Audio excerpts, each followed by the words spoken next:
of thumb CMC joint arthritis. So it's the most common osteoarthritis in the hand, especially in women. Complaint starts early as pain and ache in the base of the thumb, especially on activity. Later, they may have a thumb deformity and swelling, and clinically tenderness at the base, grind test is positive. Everybody knows what this is. And patients complain of weakness of key and lateral pinch, and late stages a zigzag deformity. So conservative treatment, we always start with that, include all these, the activity modifications, splinting, medications, and then nutritional supplements are quite popular. So also is intra-articular steroids, but effects are doubtful. Now surgical treatment, this was the paper that started off the surgical treatment, 1947. Osteoarthritis treated by excision of the trapezium. So that was the original paper. And I don't think we have really progressed much from there now, even after so many innovations. So the pros of this procedure, just simple trapeziectomy, is simple, quick, and fast recovery. Now the cons, there is metacarpal subsidence, as you can see, the pointing arrows pointing, the first metacarpal subsides. So, people always try to put a KY for 6 weeks, but that is also considered a con. At the same time, this was the 40s and 50s. At the same time, arthrodesis was also advocated, especially in the younger, high-demand patients. Muller, the AO group, gave his first report in JBJS 1949. But it's less favored now due to the loss of motion. We use simple techniques, not just plates, tension band techniques, they also work equally well.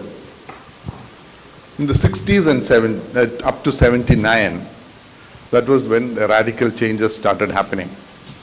Earliest, the Freundsen gave the Ankovi procedure. He just rolled up a piece of flexor carpi radialis or palmaris longus as an interposition spacer to maintain the joint space. This was what was originally done.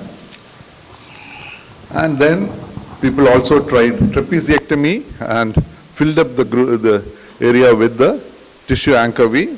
I mean, this is the same thing as using palmaris longus or flexor carpi radialis.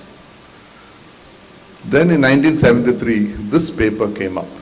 This actually radically changed the way CMC joint arthritis was managed. Eaton 1973. And this was his Eaton's procedure in early arthritis, where he used the flexor carpi radialis and made a sling around it into the joint to support the ligament, the volar ligament or the beak ligament.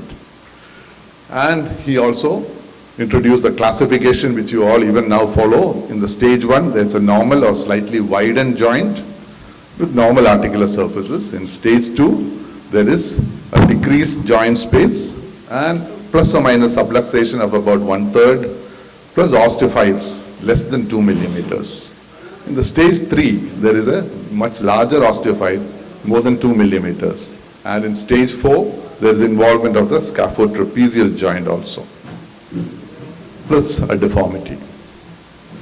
So again, at the same time, in 73, Swanson introduced a silicone prosthesis.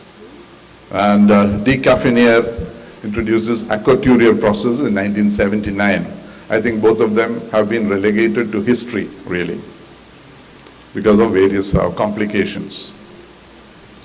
In the 80s and 90s, this was again probably the most done procedure in CMC joint arthritis, the LRTI or the ligament reconstruction with tendon interposition, originally described by Burton and Pellegrini.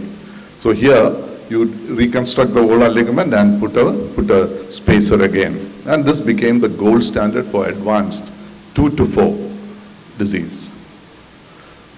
Eaton also gave a similar thing. Again, he called it a suspension and interposition arthroplasty, described by Eaton. That came up in 1985. People have used the APL. Thompson in 96 reported his APL suspension arthroplasty, initially as a salvage to a failed silicone implant, but we can use it as a standalone procedure, and we do it now. The other procedure came up was 1983, early arthritis. You change the direction of stresses by doing a radial wedge osteotomy and a correction of 30 degrees. Atroshi et al. In 1998. Then 91, again, one more procedure came up.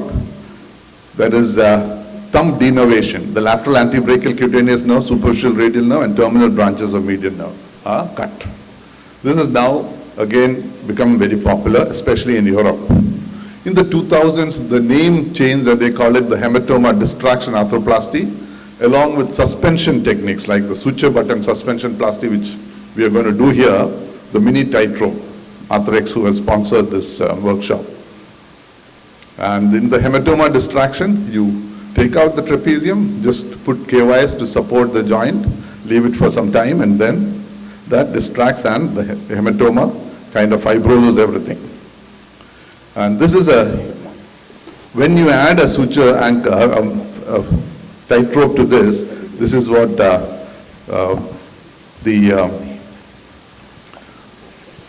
thumb subsidence is controlled here when you do that. So that is what the advantage of putting a suture suspension. Other techniques, limited resections along with single interposition between the trapezium and the metacarpal, and also between the scaphoid and the trapezium can be done, single or double. Use facial lata tendons or costochondral allografts. Replacement arthroplasty, the Maya prosthesis, pyrocarbon implants, all these are now showing to have long-term results which are reliable. So the current trend, LRTI stands first, then suspension arthroplasty, suture buttons, denervation, and joint replacement. But what about meta-analysis? So a new meta-analysis recently, trapeziectomy is the preferred surgical modality for base of thumb. That's what I said. We haven't really moved from 1947. And another paper, a very huge systematic review, trapeziectomy is the preferred surgical modality for base of thumb arthritis. So this is what the current reports are showing, but individual surgeons, we all have our own preferences.